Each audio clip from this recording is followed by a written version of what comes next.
ইতিহাসের পাতায় এমন কিছু মানুষ আছেন যাদের নাম উচ্চারণ করলেই হৃদয় কেঁপে ওঠে শ্রদ্ধায়, যাদের জীবন ছিল ন্যায়, সাহস ও আল্লাহ ভীতিতে পরিপূর্ণ। আজ আমরা আলোচনা করব এমনই এক মহান ব্যক্তিত্ব সম্পর্কে, আমিরুল মুমিনিন ফারুকে আজম হযরত ওমর ইবনুল খাত্তাব রাদিয়াল্লাহু আনহু, যিনি সত্য ও মিথ্যার মাঝে পার্থক্যকারী, যার ইসলাম গ্রহণে কেঁপে উঠেছিল কুফর। ন্যায় বিচার ছিল সবার জন্য সমান। জন্ম ও বংশ পরিচয়। হযরত ওমর রাদিয়াল্লাহু আনহু জন্মগ্রহণ করেন মক্কা নগরীতে 583 খ্রিস্টাব্দে। তিনি ছিলেন কুরাইশ বংশের। তার পিতার নাম খাত্তাব ইবনু নুফাইল, মাতা হানতামা বিনতে হাশিম। ইসলাম পূর্ব যুগে ওমর রাদিয়াল্লাহু আনহু ছিলেন শক্তিশালী, সাহসী ও কঠোর স্বভাবের মানুষ। তিনি কুস্তি, ঘোড়াসওয়ারি ও তরবারি চালনায় পারদর্শী ছিলেন। ইসলাম পূর্ব জীবন। ইসলামের প্রথম দিকে হযরত ওমর রাদিয়াল্লাহু আনহু ছিলেন মুসলমানদের অন্যতম কঠিন শত্রু। তিনি নিজ হাতে মুসলমানদের ওপর নির্যাতন করেছেন, এমনকি একদিন সিদ্ধান্ত নিয়েছিলেন নাউজুবিল্লাহ নবী মুহাম্মদ সাল্লাল্লাহু আলাইহি ওয়াসাল্লামকে হত্যা করবেন। কিন্তু আল্লাহর পরিকল্পনা ছিল ভিন্ন। একদিন তরবারি হাতে বের হলেন রাসূল সাল্লাল্লাহু আলাইহি ওয়াসাল্লামকে হত্যা করতে। পথে একজন তাকে জানালেন, তুমি আগে নিজের ঘরে তাকাও, তোমার বোন ও ভগ্নিপতি ইসলাম গ্রহণ করেছে। ক্রোধে ফেটে পড়লেন ওমর রাদিয়াল্লাহু আনহু। বোনের ঘরে গিয়ে কোরআনের তেলাওয়াত শুনতে পেলেন। সূরা তহার আয়াত শুনে তার হৃদয় কেঁপে উঠল। তিনি বললেন, এই কালাম মানুষের হতে পারে না। সেখানেই আল্লাহ তার হৃদয় খুলে দিলেন। তিনি সরাসরি চলে গেলেন দারুল আরকামে এবং রাসূলুল্লাহ সাল্লাল্লাহু আলাইহি ওয়াসাল্লামের হাতে ইসলাম গ্রহণ করলেন।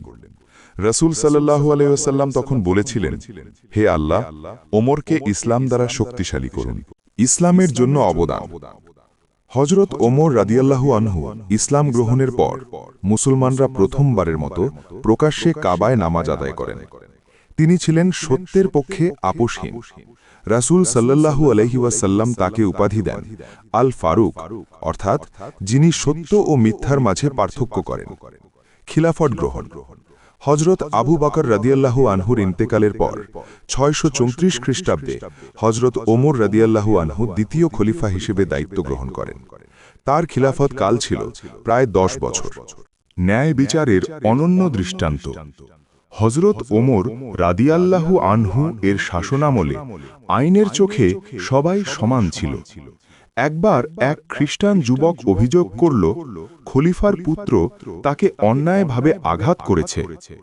হযরত ওমর রাদিয়াল্লাহু আনহু নিজে বিচার করে তার ছেলেকে শাস্তি দেন। তিনি বলেছিলেন, কবে থেকে তোমরা মানুষকে দাস বানালে, যখন তাদের মা তাদের স্বাধীন জন্ম দিয়েছে? সাম্রাজ্য বিস্তার। তার শাসনামলে ইসলামী রাষ্ট্র বিস্তৃত হয়। ইরাক, সিরিয়া, ফিলিস্তিন, মিশর, পারস্যের বড় অংশ।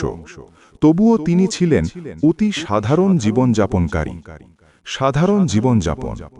খলিফা হওয়া সত্ত্বেও তিনি নিজে বাজার থেকে খাবার আনতেন। রাতে ছদ্মবেশে ঘুরে বেড়াতেন মানুষের অবস্থা জানতে। একবার কাঁধে করে আটা বহন করতে দেখে বলা হলো, হে আমিরুল মুমিনিন, এটা আমাদের করতে দিন।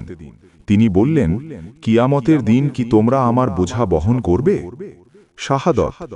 23 হিজরিতে ফজরের নামাজে ইমামতি করার সময় এক অগ্নিপূজক দাস আবু লুলু ফিরোজ তাকে ছুরিকাঘাত করে। 3 দিন পর তিনি শাহাদত বরণ করেন। তাকে দাফন করা হয় রাসূলুল্লাহ সাল্লাল্লাহু আলাইহি ওয়াসাল্লাম ও আবু বকর রাদিয়াল্লাহু আনহু এর পাশে। হযরত ওমর ফারুক রাদিয়াল্লাহু আনহু শুধু একজন খলিফা ছিলেন না, তিনি ছিলেন ন্যায়ের জীবন্ত প্রতীক। আজও তার জীবন আমাদের শেখায় সত্যের পক্ষে দৃঢ়তা, ক্ষমতার মাঝেও বিনয়, আল্লাহভীতি ও মানব প্রেম। আল্লাহ আমাদের সবাইকে হযরত ওমর রাদিয়াল্লাহু আনহু এর আদর্শে জীবন গড়ার তৌফিক দিন। আমিন।